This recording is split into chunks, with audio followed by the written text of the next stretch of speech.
Eh, saya akan mulai dari sejarahnya dulu. Jadi ketika mempersiapkan kemerdekaan, ya, para founding fathers itu tergabung di dalam BPUPK, ya, Badan Persiapan Usaha-Usaha Kemerdekaan, ya, BPUPK, atau ada yang menyebut juga BPUPKI karena Indonesia kan. Nah, di dalam di dalam rapat BPUPK itu, Ketua BPUPK Dr. Rajiman itu mempertanyakan apa dasar negara yang akan dibuat, ya, untuk republik yang akan kita merdekakan ini, kata Dr. Rajiman, ya. Kemudian muncul berbagai pemikiran. Yang paling menonjol itu pemikiran tiga tokoh, yaitu pemikiran Supomo, pemikiran Muhammad Yamin, dan pemikiran Soekarno, ya. Pemikiran Supomo itu lebih pada bentuk negara, ya. Dia katakan bentuk negara yang baik itu ya bentuk negara yang terintegrasi, gitu ya, persatuan, gitu ya. Nah, itulah kenapa negara kita sekarang berbentuk negara Kesatuan Republik Indonesia, ya. Kemudian Muhammad Yamin memberikan pidato dengan intinya ada lima prinsip, ya.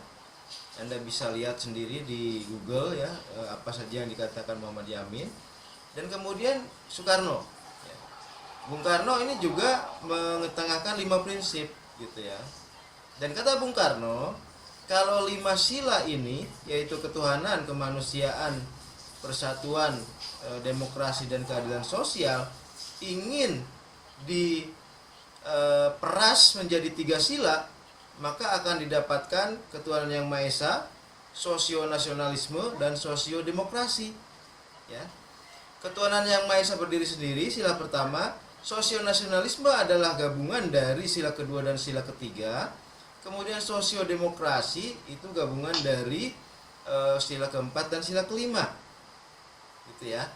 Nah, tidak berhenti di situ. Bung Karno mengatakan bahwa jika 3 sila ini juga terlalu banyak, maka Pancasila ini bisa diperas lagi menjadi 1 sila.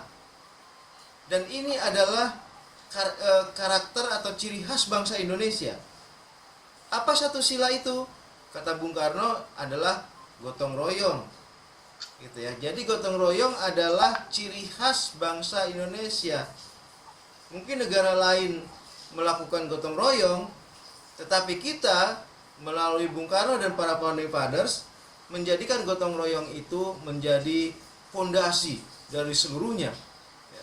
Gotong royong itu menjiwai Pancasila, ya. Gotong royong menjiwai ketuhanan, praksis ketuhanan. Kenapa demikian? Karena dalam praksis ketuhanan yang Maha Esa di negeri ini, ya, semuanya bergotong royong menciptakan kondisi keberagamaan yang sejuk, yang harmoni, ya, yang jauh dari konflik. Itu makna gotong royong dari sisi ketuhanan yang Maha Esa. Jadi ketuhanan yang Maha Esa tidak mengurusi salat, tidak mengurusi haji, tidak mengurusi kebaktian di gereja, tidak mengurusi ibadah di kelenteng, gitu ya, atau ibadah agama lain, tidak. Tetapi ketuhanan yang Maha Esa itu menjadi payung dari semua ibadah-ibadah itu. Ketuhanan yang Maha Esa itu menjadi penjamin bahwa semua ibadah-ibadah dari semua agama itu bisa dilaksanakan dengan aman, damai, nyaman, gitu ya. Itulah semuanya bergotong royong, gitu ya. Kalau bertanya apa teknis praktisnya dalam praktis kehidupan beragama sekarang, misalnya pada saat umat Islam merayakan Idul Fitri, kita lihat misalnya umat agama lain menjaga, mengawal Istiqlal misalnya, gitu ya, atau masjid-masjid lain. Pada saat orang Kristen sedang melaksanakan Natalan misalnya, ada misalnya barisan NU itu ya, Banser atau apa gitu, yang menjaga agar Natalan itu bisa selesai dengan aman dan damai, gitu. Nah, itulah fungsi gotong royongnya di situ, gitu ya. Kemudian dari sisi kemanusiaan itu kan intinya adalah hak asasi manusia. Nah, Dalam sisi kemanusiaan itu kita bergotong royong, bekerja sama, menciptakan perdamaian agar kemudian hak asasi manusia itu bisa tercipta di seluruh Indonesia, gitu ya. Kalau suatu saat misalnya terjadi konflik seperti kita paham, misalnya kalau Anda baca sempat pernah terjadi konflik di Ambon, di Poso, ya, di Sambas. Nah, konflik-konflik itu tanda bahwa kita sedang jauh dari ya gotong royong. Irfan tolong dimatiin dulu, di mute, selalu berisik itu Irfan. Oke. Nah, tetapi pada saat konflik itu sudah selesai, maka kita akan tersadar kembali bahwa kita ini satu bangsa, gitu ya. Tidak bisa terus-terusan konflik gitu, misalnya antara Dayak dengan Madura waktu di Sambas, antara Bugis dengan orang Ambon di Ambon, gitu ya. Nah, semua tersadar bahwa kita itu memiliki prinsip-prinsip yang sama, yaitu gotong royong, menciptakan hak asasi manusia, menciptakan perikemanusiaan, gitu ya. Oke, itu sila kedua. Sila ketiga tentang persatuan Indonesia. Tentu persatuan Indonesia atau nasionalisme itu hanya akan kuat kalau kita bersama-sama bekerja sama untuk menciptakan nasionalisme yang kuat itu, gitu ya. Kemudian demokrasi. Demokrasi kita itu demokrasi yang khas bangsa Indonesia. Demokrasi kita itu bukan demokrasi ala Amerika, ala Prancis, apalagi ala Inggris, gitu ya.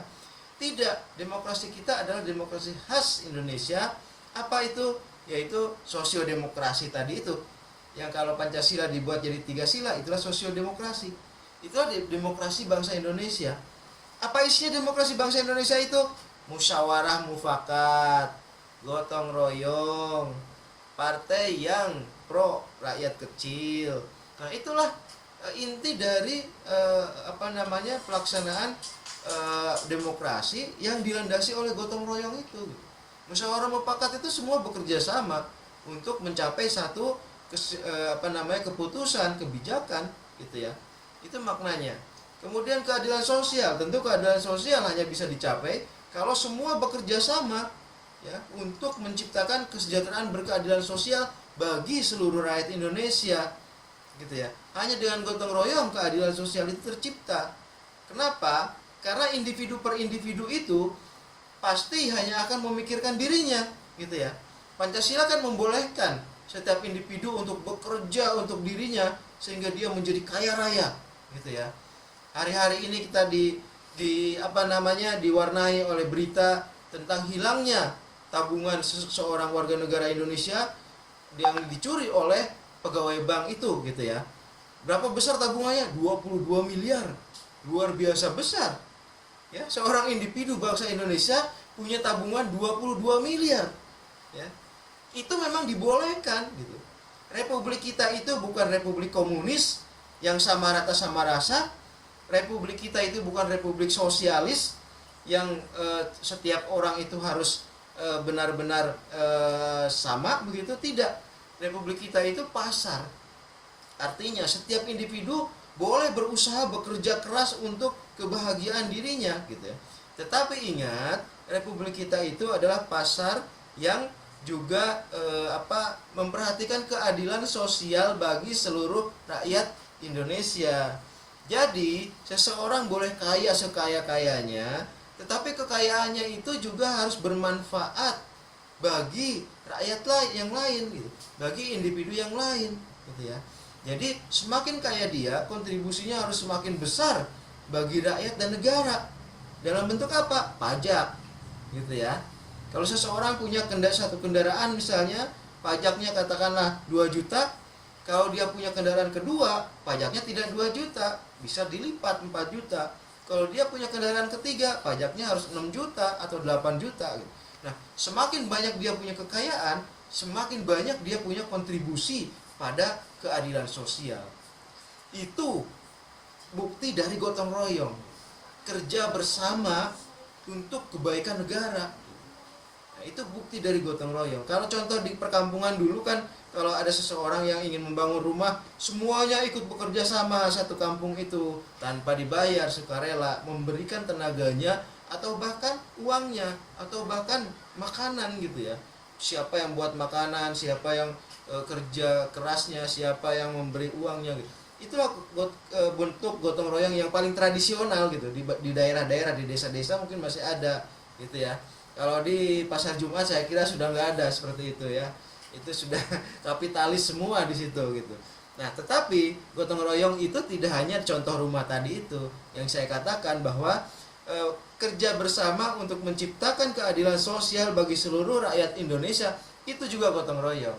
Gitu ya. Karena itu gotong royong itu menjiwai seluruh sila dalam Pancasila. Jadi kalau kemarin ada ribut-ribut, wah akan menghilangkan ketuhanan oleh gotong royong gitu. Salah, gak begitu gitu ya. Gotong royong itu menjiwai seluruh Pancasila, termasuk ketuhanan yang Maha Esa gitu. Dalam ketuhanan yang Maha Esa itu bekerja sama untuk menciptakan kondisi beragama yang harmonis. Jadi tadi kalau ada pertanyaan, mungkinkah gotong royong dengan agama yang lain? Ya memang itu fungsinya gitu ya. Bergotong royong agar sesama pemeluk agama yang berbeda itu bisa menikmati keberagamaannya masing-masing gitu. Ya, kita bisa sholat dengan nyaman, aman, tanpa gangguan, tanpa ancaman. Mereka bisa kebaktian di gereja dengan aman, nyaman gitu ya. Mereka juga bisa ibadah di kelenteng dengan aman dan nyaman. Penganut agama lainnya atau kepercayaan juga bisa menganut kepercayaannya dengan nyaman gitu ya. Apa yang terjadi misalnya di Cigugur, Kuningan, di mana orang Sunda Wiwitan merasa tidak nyaman dalam keberagamaannya ya, itu harus dihentikan gitu ya. Karena hak keberagamaan itu ada pada setiap orang, tergantung keyakinannya gitu. Kita tidak bisa memaksakan bahwa seseorang itu harus Islam, seseorang itu harus Kristen, seseorang itu harus Hindu atau harus Buddha, tidak bisa. Karena itu adalah salah satu hak asasi. Keberagamaan itu hak asasi. Kalau dia sudah milih menjadi Sunda Wiwitan, ya silakan saja gitu ya. Dengan konsekuensinya nanti setelah hidup ini berakhir misalnya gitu ya. Anda yang beragama Islam, Anda yang beragama Kristen, Anda yang beragama Hindu, Anda yang beragama Buddha, silakan itu memilih agama dan kebertuhanannya masing-masing. Yang penting adalah kita semua bergotong royong mewujudkan ya perdamaian, mewujudkan kedamaian agar peribadahan itu bisa berlangsung dengan baik. Itu ya, gotong royong itu di situ bagi bangsa Indonesia itu sangat luar biasa, karena gotong royong itu sudah diangkat oleh para founding fathers itu menjadi prinsip yang paling utama gitu ya. Kita itu negara gotong royong, istilahnya gitu. Kita itu negara gotong royong gitu ya. Gotong royong juga sebagai modal sosial ya, dalam arti bahwa seluruh rakyat Indonesia itu bekerja sama ya, mungkin dalam bidang pekerjaannya masing-masing, bekerja untuk kepentingannya masing-masing, tetapi kemudian hasilnya itu diberikan kepada negara sebagai kontribusi untuk kebaikan bersama gitu ya. Jadi gotong royong itu merupakan modal sosial ya dalam menghadapi terutama kontestasi global, karena semakin ke depan kontestasi antar negara itu semakin luar biasa ya, luar biasa kerasnya, dan hanya negara-negara yang kuat yang akan survive gitu ya. Nah, negara yang kuat itu hanya bisa diciptakan dengan kerjasama setiap warga negara ya. Kalau warga negaranya tidak mau kerjasama, maka lama-lama negara juga akan runtuh gitu ya. Di situ gotong royong sebagai modal sosial, gotong royong sebagai hal yang menjamin kuatnya negara kita ini gitu ya. Oke. Kemudian apa sih yang dimaksud dengan gotong royong? Seperti tadi saya katakan ya, gotong royong itu kerja bersama gitu ya. Kata Bung Karno, gotong royong adalah paham yang dinamis ya. Gotong royong itu yang dinamis karena gotong royong itu selalu bekerja, berubah gitu ya. Lebih dinamis dari kekeluargaan ya, kita punya asas kekeluargaan, tetapi di dalam, kalau kekeluargaan itu pasif, kalau gotong royong itu aktif ya, itu dinamis gitu ya. Nah, bekerja sama ya untuk dalam usaha, dalam pekerjaan ya, untuk mewujudkan tujuan bersama. Itulah gotong royong gitu ya. Jadi kalau dalam makna tradisional misalnya gotong royong dalam yang tergambar oleh kita adalah bekerja sama membangun rumah misalnya gitu ya, kalau di pedesaan gitu ya. Nah, di era sekarang gotong royong itu bisa kita perluas ya. Dalam definisi yang luas, Gojek itu gotong royong ya. Meskipun itu itu katakanlah kapitalis mencari untung, tetapi Gojek itu dalam sistem kerjanya di mana ada perusahaan Gojek, ada mitra, itu gotong royong. Semua bergotong royong untuk menciptakan kesejahteraan bersama. Gitu. Itu contoh paling luas dari gotong royong, gitu ya. Semua bekerja, ya, tetapi kemudian hasilnya itu dinikmati bersama-sama. Gitu. Koperasi, ya, pada sisi ekonomi, gotong royong itu dicitrakan atau digambarkan dengan baik sekali dalam koperasi. Kenapa? Karena koperasi itu dimiliki bersama, diusahakan bersama, dan keuntungannya untuk bersama. Coba Anda perhatikan koperasi, ya. Koperasi yang baik itu dimiliki oleh seluruh anggota, kemudian diusahakan oleh seluruh anggota, dan hasilnya dinikmati oleh seluruh anggota. Ya, setiap akhir tahun seluruh anggota itu mendapat dividen, mendapat hasil usaha. Ya, istilah dalam koperasi itu SHU, sisa hasil usaha. Gitu ya. Itulah kebaikan dari gotong royong di sisi ekonomi, yaitu koperasi. Ya. Nah, Bung Muhammad Hatta, ya, adalah salah satu tokoh yang berpandangan bahwa ekonomi Indonesia itu harus dijalankan dalam bentuk gotong royong. Gitu. Jadi bukan pribadi per pribadi, tetapi basisnya harusnya gotong royong. Ya, dimiliki bersama, usaha bersama, dan kemudian hasilnya itu dinikmati oleh bersama untuk kepentingan bersama seluruh anggota koperasi. Gitu ya. Nah, itu dari sisi ekonomi. Gotong royong juga berisi persaudaraan, ya. Bagaimana misalnya umat Islam dengan umat Kristen, dengan umat Hindu, dengan umat Buddha, atau umat Kejawen, Sunda Wiwitan, Kaharingan, di Batak ada Parmalim, ya. Semuanya itu bersaudara dalam arti sesama anak bangsa, gitu ya, sesama anak bangsa. Bagaimana bersama-sama dalam semangat persaudaraan itu menciptakan kehidupan yang harmonis. Gitu. Dalam kebersamaan itu menciptakan kehidupan yang harmonis. Gitu ya. Nah, sekarang pertanyaannya, bagaimana agar tercipta kehidupan yang harmonis itu? Ya, agar tercipta kehidupan yang harmonis tentu harus ada kesadaran dari semua pihak bahwa kita itu harus berusaha untuk bertoleransi, ya, tadi sempat terkeluar kata-kata itu, toleransi, solidaritas, gitu ya. Nah, di luar dari substansi agama masing-masing, tentu itu urusan masing-masing, tetapi dalam relasi, ya, antar umat beragama itu harus dilandasi oleh toleransi tadi. Toleransi itu apa sih? Jaga jarak, ya. Jadi kalau orang Kristen sedang ibadah, atau orang Hindu misalnya di Bali sedang beribadah nyepi, ya, agama lain harus bertoleransi, menjaga jarak. Jangan sampai pada saat teman-teman Bali itu sedang nyepi, tiba-tiba agama lain membuat kegaduhan, gitu ya. Nah, tidak boleh begitu. Itu kita semuanya harus bertoleransi, menjaga jarak, kemudian solidaritas. Kalau teman-teman Hindu sedang nyepi, maka kita harus ikut bersimpati, ya, bukan ikut merayakan agamanya, bukan. Kita harus bersimpati bahwa mereka sedang melaksanakan ibadah, maka kita juga harus menciptakan suasana agar suasananya itu, ya, tercapai, gitu ya. Nyepi itu kan harus sepi. Ya, harus sepi benar-benar. Bahkan tidak boleh kalau malam ada cahaya lampu, ada bunyi-bunyian, gitu. Maka pada saat malam nyepi itu, misalnya penganut agama lain juga harus ikut, gitu ya. Kalau dia tetap menyalakan lampu, ya, di luar harus gelap, tetapi di dalam cahaya itu tidak boleh keluar, gitu, agar kemudian suasana nyepinya dapat, gitu ya. Itu, ya, gotong royong dengan harmoni, gitu ya. Bagaimana cara menumbuhkan itu?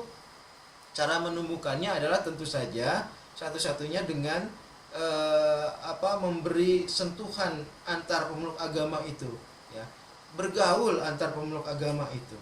Karena kalau tidak bergaul, karena kalau tidak bersentuhan, berkomunikasi, maka kondisi yang harmonis, toleransi, dan solidaritas itu tidak akan tercipta, gitu ya.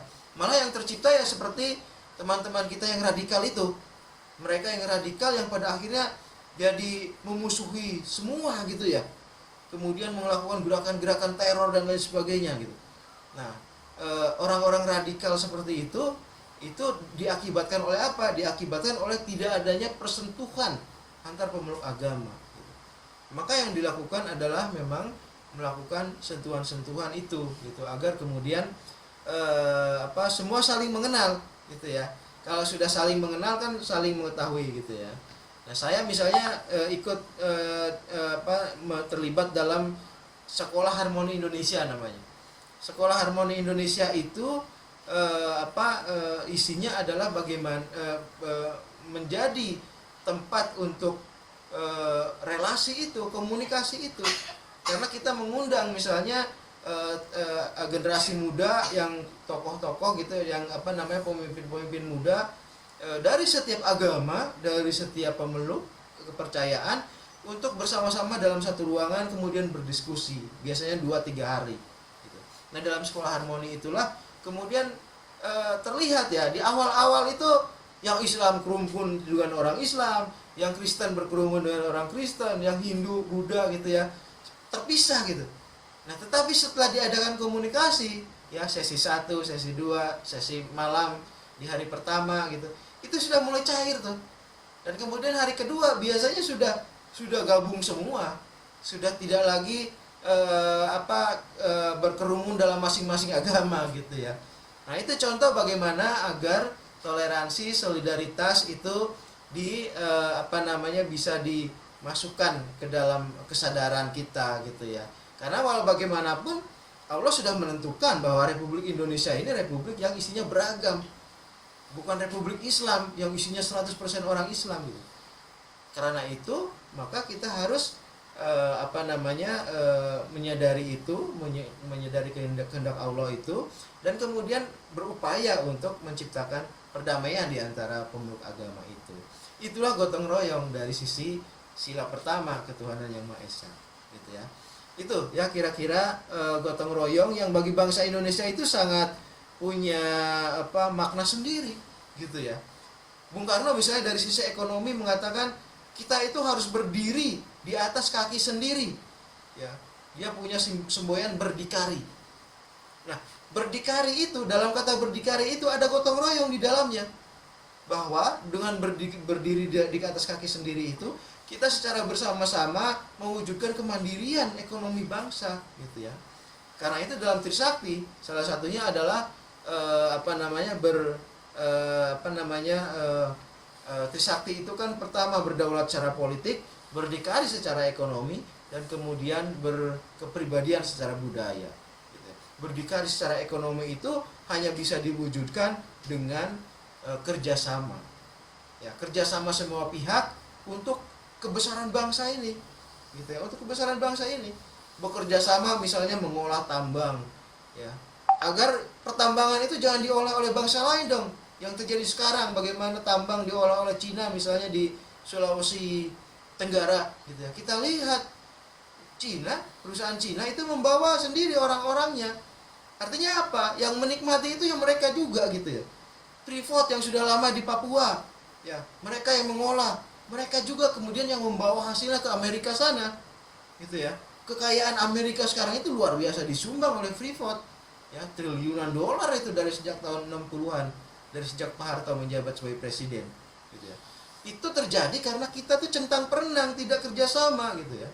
Kata Bung Karno waktu era Bung Karno, biarlah bumi ya, kekayaan bumi Indonesia itu tetap asli, perawan gitu ya, tidak diolah, asalkan nanti suatu saat anak bangsa sendiri yang bisa mengolahnya.